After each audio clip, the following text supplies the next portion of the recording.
Health care ഫീൽഡിൽ, health care ഇൻഡസ്ട്രിയിൽ marketing എന്നുള്ളത് ഒരു ബാഡ് വേർഡാണോ? അല്ല എന്നാണ് ഞാൻ മനസ്സിലാക്കുന്നത്. കാരണം ഒരു രാജ്യത്തെ അല്ലെങ്കിൽ നമ്മുടെ ഓൾ ദ വേൾഡിലെ അതിൻ്റെ സ്ട്രെങ്ത് എന്ന് പറയുന്നത് അവിടെ താമസിക്കുന്ന ആളുകളുടെ ആരോഗ്യമാണ്. അവരുടെ മെൻ്റൽ ആരോഗ്യമാവാം, അതേപോലെ തന്നെ അവരുടെ ഫിസിക്കലായിട്ടുള്ള ആരോഗ്യമാവാം. അതുകൊണ്ട് തന്നെ അവർക്ക് കൃത്യമായ അറിവുകൾ പകർന്നു നൽകുകയും അവരുടെ ആരോഗ്യ സംരക്ഷണത്തിന് പ്രാധാന്യം കൊടുക്കുകയും എന്നുള്ളത് കൊണ്ട് ഓരോ രാജ്യങ്ങളും മില്യൺസ് ഓഫ് ഡോളേഴ്സാണ് ഈ ഒരു ഹെൽത്ത് കെയർ ഏരിയയിലേക്ക് വേണ്ടിയിട്ട് ചെലവഴിക്കുന്നത്.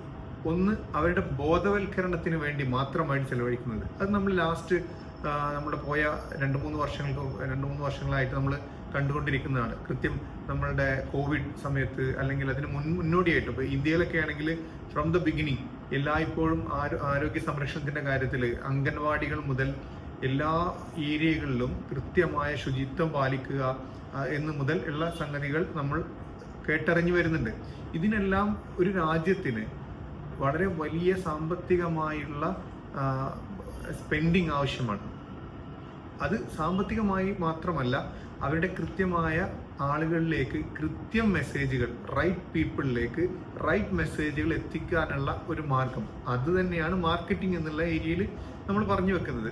അതായത് ഡെഡ്ലി ഡിസീസുകളായപ്പോൾ കോളറ, പിന്നെ അതുപോലെയുള്ള കുറേ അസുഖങ്ങൾ, പിന്നെ ഇതൊക്കെ എപ്പോഴും ശുചിത്വവുമായി ബന്ധപ്പെട്ടും അല്ലെങ്കിൽ മറ്റുള്ള എന്താ പറയുക ബാക്കിയുള്ള ആളുകളിൽ നിന്ന് പകരുന്ന രോഗങ്ങൾ, എബോള പോലുള്ള ഇപ്പോഴും സഫർ ചെയ്യുന്ന കുറേ രാജ്യങ്ങളുണ്ട്.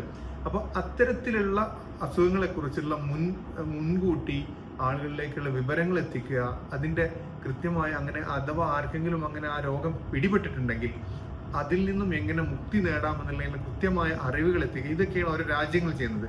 അതേപോലെ തന്നെയാണ് ഓരോ ടെറിട്ടറികളിലും ഓരോ ഹോസ്പിറ്റലുകളും ചെയ്യേണ്ടത് അല്ലെങ്കിൽ ചെയ്തുകൊണ്ടിരിക്കുന്നത്. അപ്പോൾ ഇപ്പോൾ ഒരു കണ്ടുവരുന്നൊരു ട്രെൻഡ് എന്ന് പറഞ്ഞാൽ മാർക്കറ്റിംഗ് എന്നുള്ള രീതി ഒരു റീറ്റെയിൽ മാർക്കറ്റിംഗ് പോലെ ഹോസ്പിറ്റൽ മാർക്കറ്റിംഗ് വരുന്നുണ്ട്. അപ്പോൾ അതൊരു വെൽക്കമിങ് ആയിട്ടുള്ള ഒരു കാര്യമല്ല. കാരണം ഒരു ഹോസ്പിറ്റലിലെ ഒരു പ്രത്യേക പാക്കേജുകൾ അല്ലെങ്കിൽ പിന്നെ ഹോട്ട് സെയിൽസ് അല്ലെങ്കിൽ എന്താ പറയുക അങ്ങനെയുള്ള കുറേ സംഗതികൾ വരുന്നുണ്ട്. നമുക്കറിയാം, നമ്മളുടെ എൻവയോൺമെന്റിൽ കണ്ടുകൊണ്ടിരിക്കുന്ന സംഗതികളാണ്. അതൊരിക്കലും ഒരു ലോങ് ടൈം വെൽക്കമിങ് ആയിട്ടുള്ള കാര്യമല്ല. മറിച്ച് ഹോസ്പിറ്റലിന് ഹൈപ്പ് ഉണ്ടാക്കുക എന്നുള്ളതിലുപരി ആളുകൾക്ക് ഹെൽപ്പ് ആക്കുക എന്നുള്ള രീതിയിലാണ് നമ്മൾ മാർക്കറ്റിംഗ് സ്ട്രാറ്റജികൾ പോകേണ്ടത്. കാരണം ഒരു മനുഷ്യന് എന്തായാലും ഒരു ജീവിതത്തിൽ എന്തായാലും ഏറ്റവും അത്യന്താപേക്ഷികമായിട്ടുള്ള ഒരു ഏരിയയാണ് ഹെൽത്ത് കെയർ എന്നുള്ളത്. ഒരു മനുഷ്യന് എന്തായാലും ജീവിതത്തിൽ ഒരിക്കലെങ്കിലും അയാൾക്ക് ഹെൽത്ത് കെയർ സെക്ടറിലൂടെ കടന്നു പോകേണ്ടി വരും. അപ്പോൾ ആ ഏരിയയിലേക്ക് എത്തുമ്പോൾ എന്തൊക്കെ ടൈപ്പ് ഓഫ് സൊല്യൂഷൻസ് ആണ് അവർക്കുള്ളത്, ഇപ്പോൾ അവർ ഫീൽ ചെയ്യുന്ന പ്രശ്നങ്ങൾക്ക് എന്തൊക്കെ സൊല്യൂഷൻസ് ആണ് എൻ്റെ ഹോസ്പിറ്റലിൽ ചെയ്തു കൊടുക്കാൻ വേണ്ടി കഴിയുക. അത് സ്കോപ്പ് ഓഫ് സർവീസസ് എന്ന് പറഞ്ഞിട്ട് തന്നെ നമുക്ക് അതിനെക്കുറിച്ച് പറയുന്നുണ്ട്. അതേപോലെ തന്നെ അതിൽ ഏറ്റവും അഫോർഡബിൾ ആയിട്ടുള്ള അല്ലെങ്കിൽ ഏറ്റവും പിന്നെ കൺവീനിയൻ്റ് ആയിട്ടുള്ള എന്തൊക്കെ സർവീസാണ് നമ്മൾ ഹോസ്പിറ്റലിലുള്ളത്. ഇക്കാര്യങ്ങൾ കേസ് ബേസ്ഡ് മാർക്കറ്റിംഗ് ആണ് ഇനിയുള്ള കാലത്ത് ചെയ്യാനുള്ളത് എന്നാണ് ഞാൻ ഈ വീഡിയോയിലൂടെ ഡീറ്റെയിൽ ആയിട്ട് ഡിസ്കസ് ചെയ്യാൻ വേണ്ടി പോകുന്നത്. ഈ ഒരു വീഡിയോ കൊണ്ട് എനിക്ക് തോന്നുന്നില്ല എല്ലാ കാര്യങ്ങളും ഡിസ്കസ് ചെയ്യാമെന്ന്.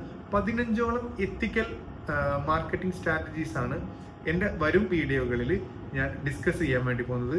ഇത് ഉപകാരപ്പെടുന്നത് ഒന്ന് ഹോസ്പിറ്റൽ, അതായത് ഹെൽത്ത് കെയർ വർക്കേഴ്സ്, രണ്ട് ഹെൽത്ത് അഡ്മിനിസ്ട്രേറ്റീവ്സ്, അതായത് ഹോസ്പിറ്റൽ അഡ്മിനിസ്ട്രേറ്റേഴ്സ്, ഹോസ്പിറ്റൽ ഓണേഴ്സ്, ഇവർക്കൊക്കെ ഉപയോഗപ്പെടുത്താം. ഇതിൽ ഞാൻ പറയുന്ന കുറച്ച് കാര്യങ്ങൾ ജസ്റ്റ് തിയററ്റിക്കലായിട്ട് പറഞ്ഞതും അതുപോലെ തന്നെ എൻ്റെ പഠനവും പ്ലസ് എൻ്റെ എക്സ്പീരിയൻസിൽ നിന്നുള്ള, അതായത് ചില പ്രശ്നങ്ങളിൽ നമ്മൾ എടുക്കുന്ന കുറേ തീരുമാനങ്ങളുണ്ടല്ലോ, ഇതെല്ലാം പഠിച്ച് മനസ്സിലാക്കി അതിൽ നിന്നും വരുന്ന കുറച്ച് ഫൈൻഡിങ്സ് ആണ്. ഇതൊരിക്കലും പരിപൂർണം എന്ന് എനിക്ക് പറയാൻ പറ്റില്ല.